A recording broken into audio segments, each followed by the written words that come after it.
ఆరోగ్యంగా ఉండాలి. ఆరోగ్యంగా ఉండాలంటే కావాల్సిన ఫుడ్ బాగుండాలి. మన హాస్టల్లో నిజంగా చెప్తే రైస్ వాడతాం.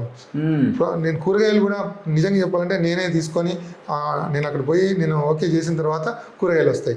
ఈవెన్ హాస్టళ్లలో మిరప్పొడి కావచ్చు, పసుపు కావచ్చు, అల్లం వెల్లిగడ్డ కావచ్చు, ఇలాంటివన్నీ కూడా మేము డైరెక్ట్ తీసుకొచ్చి దాన్ని మనం ప్రాసెసింగ్ చేసి పిల్లలకి పెడతాం. ఏది బయట నుంచి ఆల్రెడీ రెడీమేడ్వి తీసుకురాం.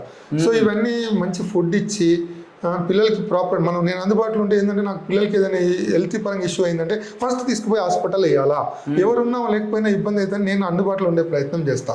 సో పిల్లలకి ఇంత దూరం ఉన్న పేరెంట్స్ పేరెంట్స్ వదిలేసి మన దగ్గర వదిలేసారు కాబట్టి మనం ఆ బాధ్యత తీసుకోవాలని. సో ఇంకోటి మనకు వేరే డ్యూటీ లేదు, ఇదే డ్యూటీ కాబట్టి దీంట్లోనే నిమగ్నమై ఉంటాం. నేను కానీ మా మిస్సెస్ కానీ కంప్లీట్గా తినేటప్పుడు కూడా నేను ఎందుకు పెడతానంటే వాళ్ళు ఎవరన్నా ఉంటే వాళ్ళు పెట్టిన తక్కువ రైస్ పెట్టుకొని కర్రీస్ సరిగ్గా తినకపోవడం ఇవన్నీ ఉంటాయి. నేను కొద్దిగా ఉన్నానంటే భయమో భక్తో అభిమానమో నాకు తెలియదు, కానీ నేను ఉండి కొద్దిగా తినిపిస్తే పిల్లలు బాగా తింటారనే నమ్మకంతో.